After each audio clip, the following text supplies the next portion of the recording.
L'ISJC, l'intimité avec le Seigneur Jésus-Christ, l'assurance absolue du salut de ton âme. Alléluia. Bonjour à tous et un très bon dimanche à tous ceux qui nous regardent depuis le monde entier. Je suis ici aujourd'hui de l'amour du Père. Et voilà pourquoi je vous renouvelle aujourd'hui, n'est-ce pas, mes amitiés. C'est grâce à cet amour que je me présente encore à toi aujourd'hui pour te dire une chose très importante. Mais avant cela, eh bien, nous prions. Dieu d'Abraham, Dieu d'Isaac, Dieu de Jacob, Père éternel, Seigneur Jésus, qui est comme toi, personne. Personne n'est comme toi, ni comme ton Père. Tu as manifesté l'amour du Père en ce que tu es mort sur la croix pour l'humanité entière. Aujourd'hui, tu demandes seulement que chacun fasse un pas et qu'il confie ton âme entre tes mains. Le Père a manifesté de l'amour envers l'humanité. Le Père veut racheter tout ce qu'il a créé en son image, en se rassemblant à son image. Au nom puissant de Jésus-Christ, qui est comme toi, Père majestueux, Père gracieux, Père. Les mots me manquent, Seigneur. Tu es Dieu. Tu es Dieu. Tu es Dieu. Et tu es impatient de voir tous tes enfants venir à toi pour attendre ce jour qui est très proche. Saint-Esprit, prend contrôle maintenant en amenant toute pensée captive à l'obéissance de la parole de Dieu. Enseigne ton peuple et que tous ceux qui sont destinés à la vie éternelle confient leur âme au Seigneur Jésus-Christ aujourd'hui même. Après avoir entendu tout ce que tu as donné, tous les thèmes qui ont été débattus, tu as prouvé que tu es vrai, que tu es vivant et que tu existes. Voilà, Seigneur, prends contrôle. Je couvre le studio ici par le sang de Jésus-Christ. Et toi qui me regardes, toi et les invités, toi et toute ta famille, soyez protégés par ce même sang. Au nom puissant de Jésus. Au nom de Jésus-Christ, nous avons prié. Amen. Alléluia. Alléluia. Eh bien, avant de continuer, tu n'as pas encore fait ce geste, abonne-toi. C'est ton alliance là-bas avec le Seigneur Jésus-Christ. Je suis passé par là. Fais cette alliance. Il verra déjà que tu as un cœur vrai, un cœur pur, pour recevoir ce qu'elle veut te dire maintenant, afin que tu essaies de bouger.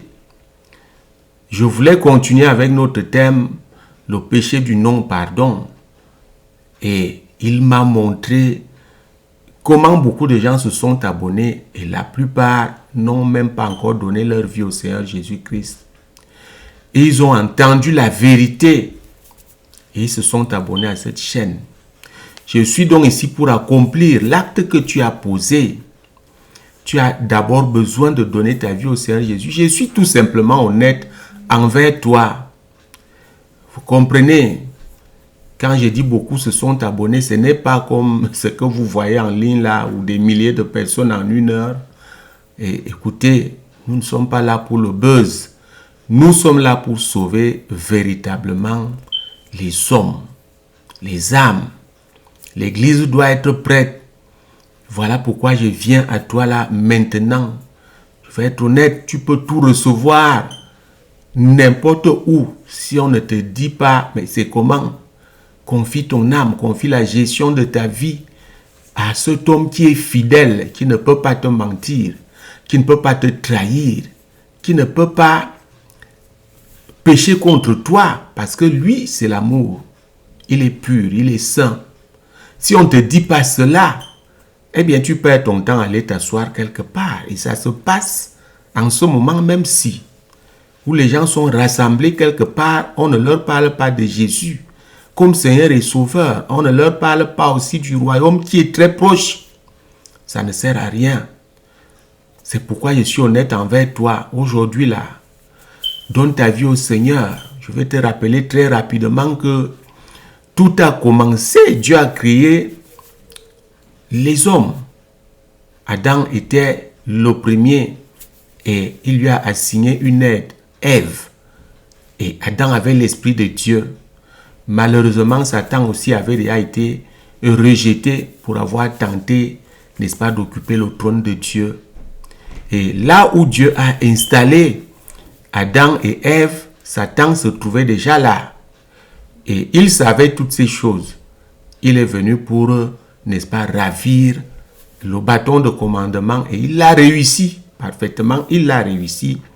Et l'homme a péché contre Dieu. Dieu qui avait dit, tu ne vas pas me trahir, tu ne vas pas manger du fruit de cet arbre.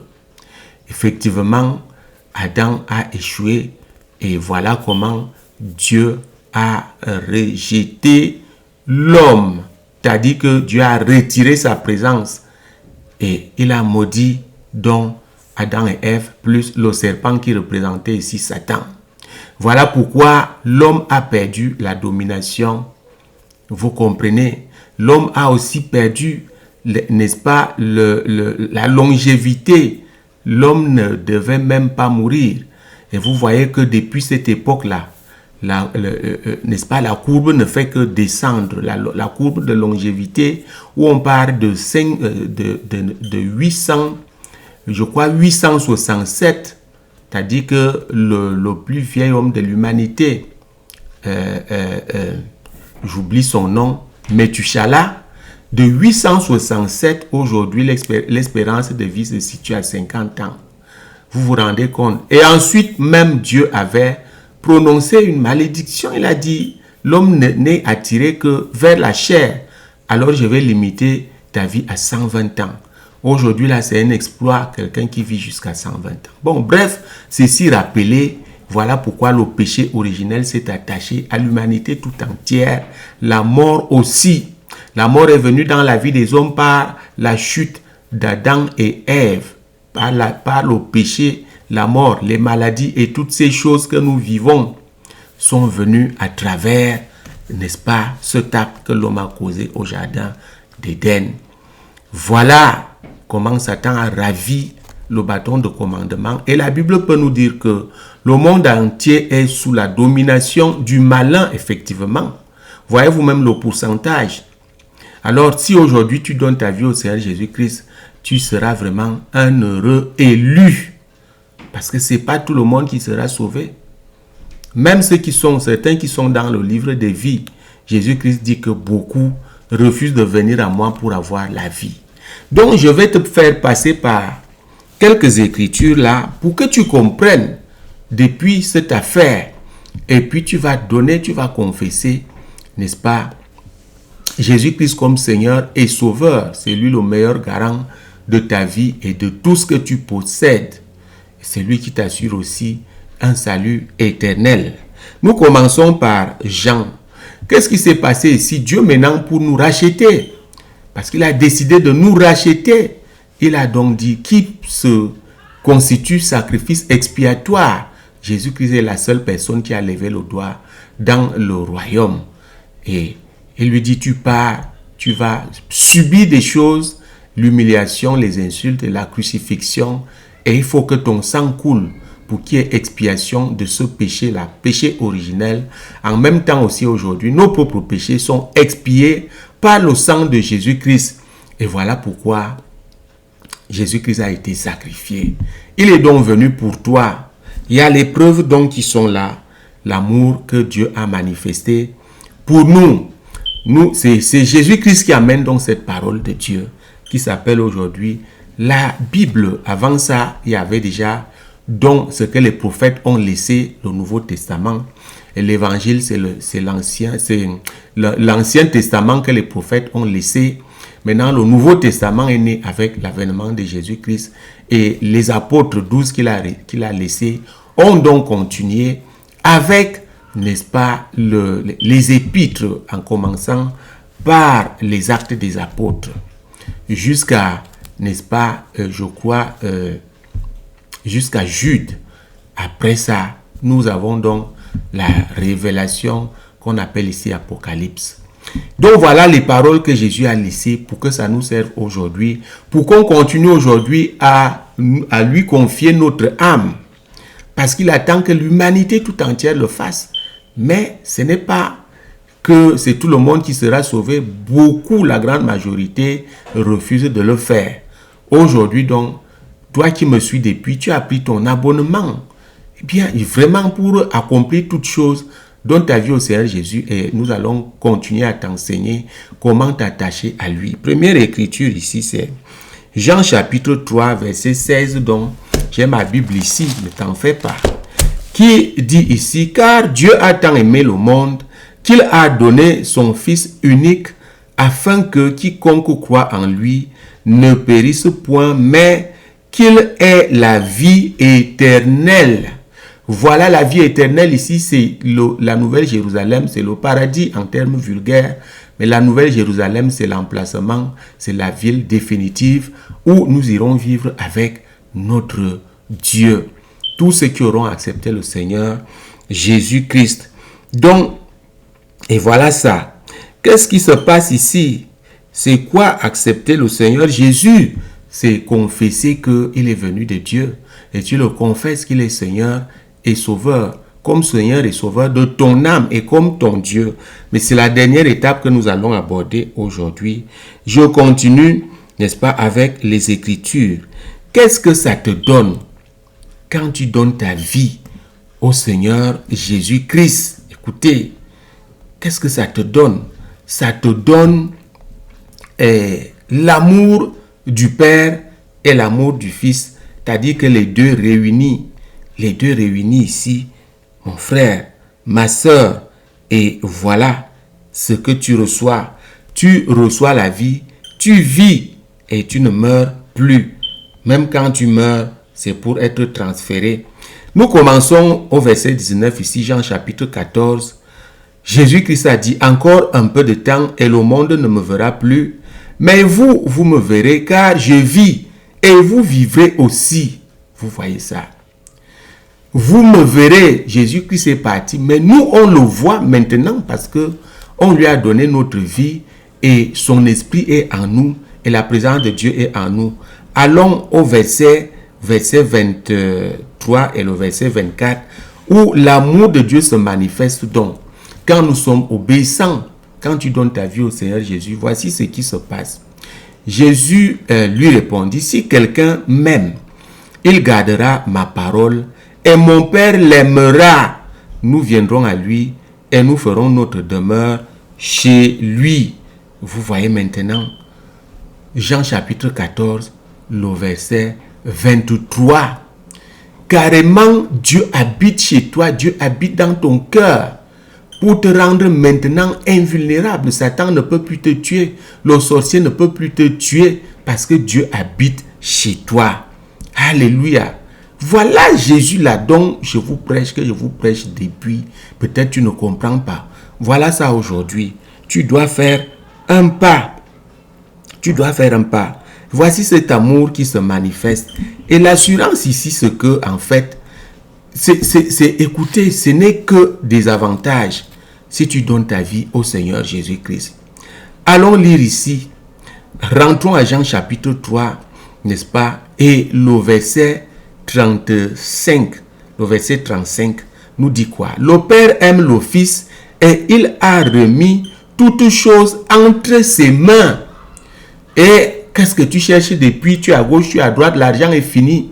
Chez les marabouts, chez les sorciers, chez les faux prophètes, ils sont là dehors. L'argent est fini parce que tu n'as pas le vrai Jésus. Le vrai Jésus, Jésus entier, se trouve ici à l'IEJC. Un jour, le Saint-Esprit m'a montré ça. Comment on donnait Jésus entier aux gens. Non pas Jésus seulement guérison, non pas Jésus délivrance, mais Jésus entier. et il habite en toi, il t'amène vers le Père et tu es avec le Père chaque jour. Alléluia. Donc voilà ces quelques écritures. Jésus-Christ est au centre de toutes choses. Pour que le Père te reconnaisse même, tu dois avoir Jésus-Christ. Pour que tu dis Dieu, si tu dis Dieu, tu n'as pas Jésus-Christ, il ne te regarde pas, il te tourne le dos. La Bible nous dit que Dieu ne regarde pas, il ne répond pas aux pécheurs. C'est-à-dire que ceux qui n'ont pas encore accepté son Fils. Ceux qui n'ont pas encore accepté son Fils. Vous comprenez? Tu peux dire Dieu, tu peux être milliardaire, tu crois qu'il est avec toi, il n'est pas avec toi. Voilà le problème.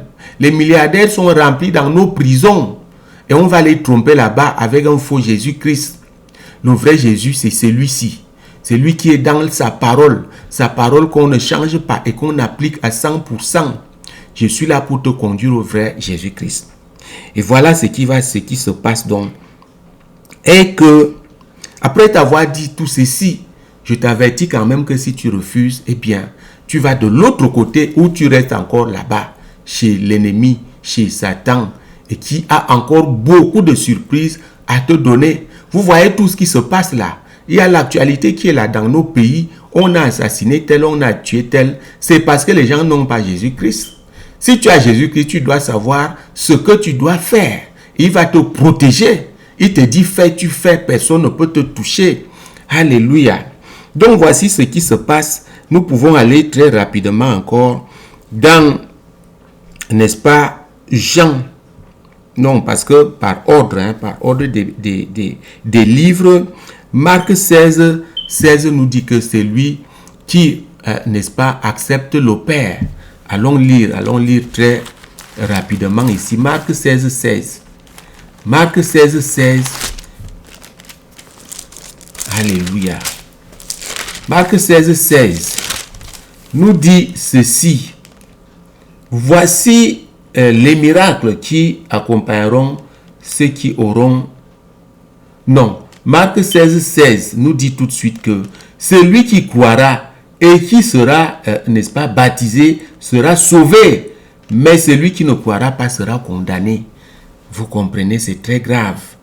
Mon frère, ma soeur, tu n'acceptes pas Jésus, tu es déjà condamné même en vivant. Repartons dans Jean chapitre 3 donc, et pour te donner ce dernier avertissement, tu n'es pas forcé, mais tu dois réfléchir et revenir sur cette vidéo et donner ta vie au Seigneur Jésus-Christ. Je vais finir par la confession de foi. Jean chapitre 3 donc, et le verset, n'est-ce pas, 36 dit ceci. Celui qui croit au Fils a la vie éternelle, c'est-à-dire le salut, c'est-à-dire quand la fin du monde arrive, quand Jésus-Christ revient là, il est en route, il part avec toi et lui et le Père, on va vivre ensemble à la Nouvelle Jérusalem. Donc, celui qui ne croit pas au Fils ne verra point la vie. Ne verra point la vie. Même cette vie-ci, vois tout ce qui t'arrive là, les gens meurent de gauche à droite parce qu'ils n'ont pas Jésus-Christ. Mais la colère de Dieu demeure sur lui. Tu comprends donc, tu continues de vivre, mais la colère de Dieu est sur toi. Quand tu refuses le Seigneur Jésus-Christ là, la colère de Dieu est sur toi parce que tu fais de Dieu menteur. Dieu qui a dit, accepte mon fils et je te garantis l'éternité. Tu dis, Dieu a menti. Voilà pourquoi tu refuses le Seigneur Jésus-Christ. Très amicalement, je vais t'accepter donc ici à donner ta vie au Seigneur Jésus-Christ. Allons donc dans Romains, n'est-ce pas, Romains chapitre 10. Romains chapitre 10. Alléluia. Et le verset, n'est-ce pas, Romains chapitre 10, le verset 9 nous dit ceci. Si tu confesses de ta bouche le Seigneur Jésus, et si tu crois dans ton cœur que Dieu l'a ressuscité des morts, tu seras sauvé. Tu confesses le Seigneur Jésus aujourd'hui, il y a encore des étapes à parcourir, c'est pourquoi c'est au futur, tu seras sauvé. Donc ces étapes-là, tout de suite, ce qui peut suivre, c'est le baptême d'eau par immersion. Ou alors même le baptême du Saint-Esprit pour que tu reçoives l'Esprit du Seigneur Jésus-Christ. Ces deux choses se trouvent dans les Actes des Apôtres. Celui qui arrive le premier, il n'y a pas de problème. Et tu seras sauvé si tu confesses ta vie au Seigneur Jésus-Christ aujourd'hui là. Il est possible que tu sois sauvé si tu entres dans une bonne église, si tu continues à suivre ses enseignements, alors ton salut est garanti. Après avoir entendu donc tout ceci, si tu as le cœur qui bat, si tu sens que quelque chose ne va pas, tu sens que tu as besoin de changer un peu ta manière de faire, de vivre, alors tu vas répéter cette prière avec moi. Avec moi, et ça s'appelle donc la confession de foi au Seigneur Jésus, comme ton Seigneur, comme ton Sauveur et comme ton Dieu. Et c'est le premier acte de la nouvelle naissance. Vous comprenez? Quand on finit donc avec cet acte, tu dois t'approcher d'une église. N'aie pas peur des églises. Rien que l'onction que tu reçois ici, tu reçois le baptême, tu dis au pasteur, mets-moi au fond de l'eau. Parce que si ce n'est pas au fond de l'eau, c'est un faux baptême. Tu es donc baptisé, n'est-ce pas, par immersion et tu complètes ta nouvelle naissance. On peut donc t'appeler un enfant de Dieu né de nouveau. Tu reviens donc chez moi. Si tu es à côté, moi-même je peux te baptiser. Tu es dans le monde entier, on a des followers partout. Eh bien, approche-toi d'une église, église de Christ. Église de Christ, rassure-toi que le pasteur fait le baptême par immersion. Ensuite, donc, tu reviens vers moi. Moi-même, je te conduis au baptême du Saint-Esprit que tu reçois même à 10 000 km à cause de ce qu'il a mis en moi. À cause de ce que je suis son serviteur et de ce que tu seras vrai dans ton cœur. Tu vas faire la repentance de tous tes péchés. Et l'Esprit de Jésus-Christ va entrer en toi. Tu deviens donc un homme puissant. Un homme que les sorciers ne peuvent plus tuer. Et nous allons donc cheminer ensemble pour que tu arrives aussi là où le Père se trouve en pratiquant l'intimité avec le Seigneur Jésus-Christ. Et tu as la garantie absolue du salut de ton âme. Nous n'avons pas l'habitude de faire des vidéos très longues parce que les gens n'aiment pas écouter ce qui est bien. Je vais arrêter là aujourd'hui avec cette confession de foi. Lève tes bras et ferme les yeux et je te conduis au Seigneur. Lève tes bras. Seigneur Jésus, j'ai écouté ta parole et que j'écoute depuis. Mais aujourd'hui, j'ai été touché et j'ai accepté que tu es venu du Père, que tu es venu pour mon salut. Je confesse que je suis un pécheur. Pardonne mes péchés. Lave-moi par ton précieux sang. Sauve mon âme. Aujourd'hui, viens et habite dans mon cœur, au nom puissant de Jésus-Christ. À partir d'aujourd'hui, je veux te suivre et je veux te servir le reste de ma vie, au nom puissant de Jésus. À partir d'aujourd'hui, je t'appartiens à toi seul, comme Seigneur, comme mon Sauveur et comme mon Dieu. Je n'appartiens plus à l'ennemi de mon âme qui est Satan. Et voici, je t'ai confessé comme mon Seigneur, comme mon Sauveur et comme mon Dieu. Alléluia, je vais te confier au Seigneur. Reste dans cette position.